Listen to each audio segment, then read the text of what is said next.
Hi, this is Matt Coddington with MyMobileVille, and this is a look at Sprint's HTC EVO 4G LTE. Whew, give me a second while I catch my breath from that long name. I don't know where people get off on these long names. Why not just call it the EVO? The new EVO. That sounds interesting. But anyway, I'm not going to do an extensive review on this device. I'm really just want to give an overview of it and show how it compares to the Galaxy Nexus that I have. So I'm just going to do some of that and a couple other observations. If you want to see an extensive review of it, I highly recommend that you go to Android Central and watch Phil Nickinson's review. He did a great job over there. So I'll get to the software in a moment. What I want to talk about is some of the specs of the hardware. It is quite thin. It's like 8.9 millimeters, whereas the Nexus is 9.47, and of course that varies depending on GSM or the CDMA version for Verizon. And mine's even a little thicker than that because I've got the extended battery. So you can see that it's considerable thicker feel to it, although that side by side, when you hold both these devices, this one feels smaller because it's just a tad narrower. You can see I've got the Nexus laying on top of the EVO and see that little bit of extra, plus that the EVO being a little bit more of a square feel to it, that it feels like it's wider. But it's also countered by the fact that it's lighter, because the Nexus is about 5.3 ounces and the EVO is 4.7 ounces, so that's nice. It's got a 2000 milliamp battery on it, which is pretty cool because, as I said on my Nexus, I extended to a 2100 milliamp battery so that I could have a little extra juice. So this one right out of the box has a 2000 milliamp battery. Showing some stuff just on the back, it's got the infamous EVO kickstand. I will say it's a little bit tough to get that kickstand out, but in a way that's good. It takes a good fingernail. I just barely can get a hold of it, and it's nice and sturdy. And so then it can hold that way, or you can also turn it around the other way, and the spring is just strong enough to where it will hold nicely. Although I'll say that if you were to be doing something on your screen, don't be surprised if when you went to select something that way that the kickstand would fold back down.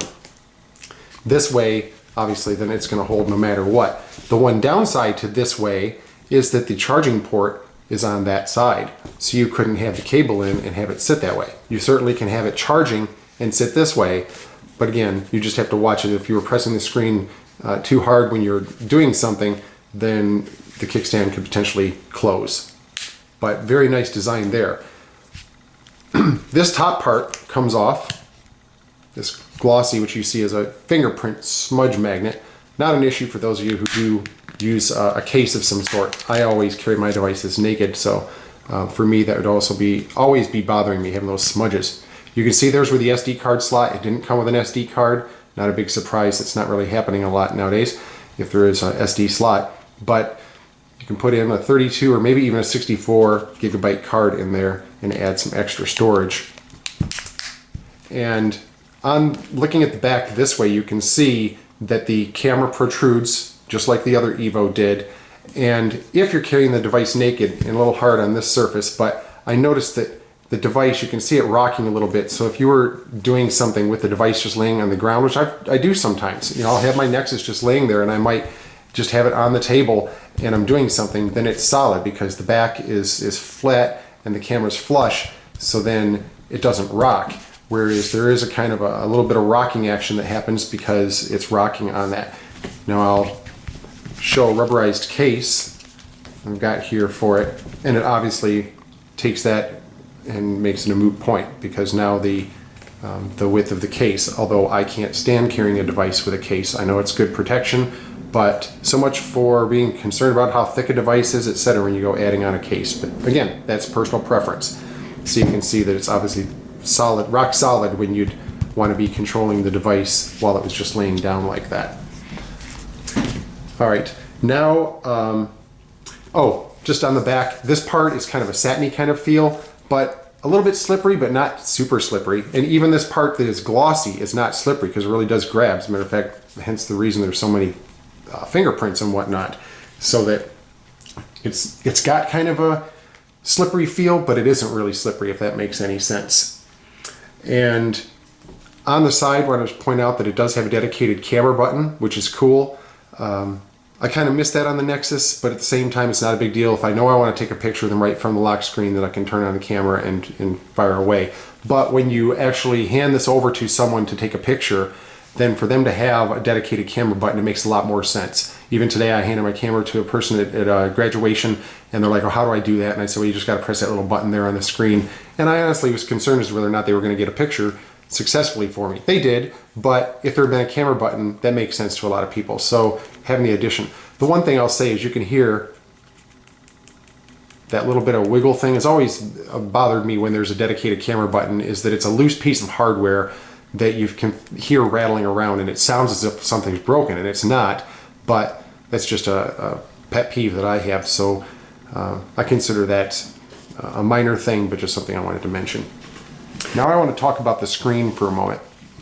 The EVO has a 4.7 inch Gorilla Glass screen, and I'm showing it side by side here with the Nexus that has a 4.65 inch screen. On the Nexus, the buttons are down as part of the screen.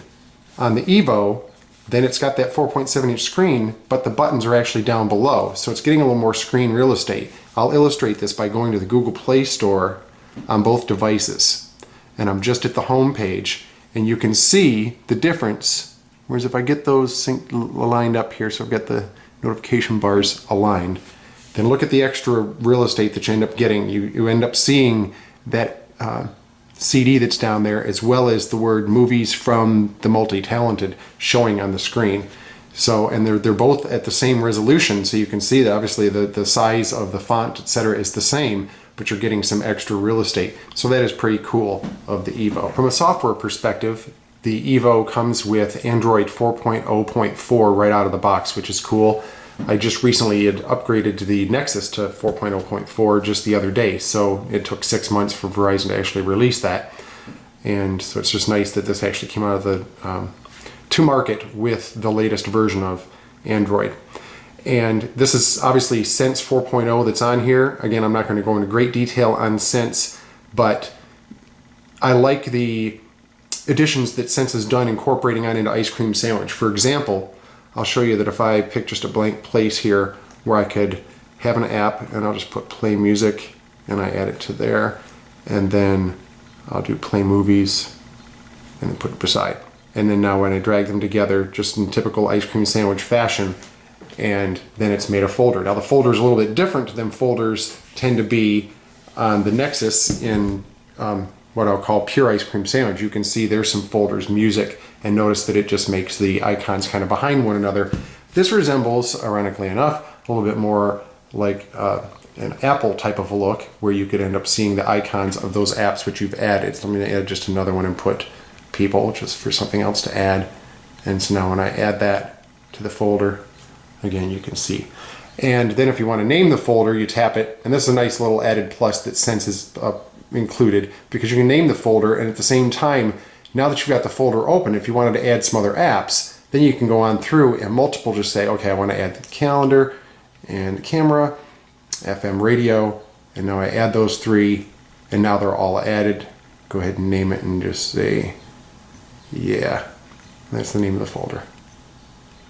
Okay, so now that folder named yeah has all those apps added to it pretty quickly, which is nice. I mean, obviously it doesn't take much to be able to actually drag something from the app tray on over to one in ICS anyway, but nice little touch that Sense added there. You can also happen to, down in your tray down at the bottom here, that if you did want to take a folder, and I'll replace the camera one with this yeah. I take it on down. Oh, wait a minute. I'm going to remove that, sorry.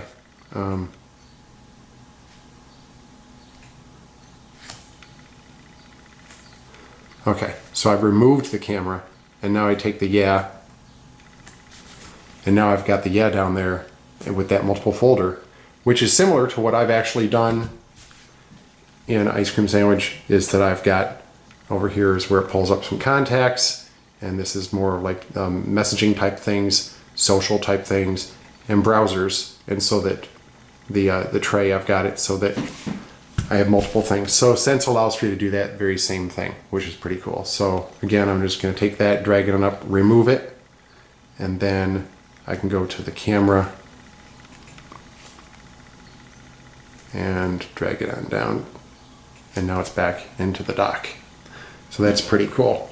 Now, if I go to the app tray itself, then you see Play Store up at the top, as well as to be able to search if you had numerous apps. That could be handy. And then little menu functionality they added so that you could choose to sort them, share apps, manage apps. That just takes you to the same as if you had gone into settings, as well as to edit the tabs that you've got down below. So it gives you a little bit of extra control there. And the swiping is left to right, similar to how ICS is as well. All right, now I want to talk about the apps as well. Let me just open up the app tray and go back on over. This is the apps that actually come with it. And like I said, the only app that I had installed thus far was Speed Test. So you see the usual apps there, no surprise. Dropbox, automatically installed, pretty cool. Had the Facebook app already on. Google Plus, already pre-installed, that was cool. And then you see Local was already slid on in there, part of the new Google experience. Got the Messenger from Google Plus, and Play Books, Play Movies, Play Music. Again, all these needed updating earlier. Play Store. Now that did need updating. It said Play, but when I went to it at first, it said the market has been updated to the Play Store. So it went through what some people have experienced several weeks back, and it updated, and now it's the Play Store. Got Google Shopper, and you'll see there's got Sprint Zone, and I thought there was another Sprint piece, but that was going to bring up another point. Oh, the Sprint Hotspot. So you got Sprint Hotspot and Sprint Zone. That's the only two pieces of Sprint, what I'll call bloatware, and even these aren't really bloatware, but you don't see the NASCAR and all the others. You can go and download those, but very wisely, Sprint said, rather than take up space on the device, we're not going to install them. You want to have them, then you can go get them and go into the Sprint Zone, boom, you'll be able to download them. So I really appreciate that they did that. That's very smart. And then otherwise you see they've got Google Wallet, so this is fully functioning with NFC, and Sprint users can rock with Google Wallet, and that's pretty much it. But I mean, you can see there's just the 3 pages worth of apps that come pre-installed on the device, and then you can go crazy on your own.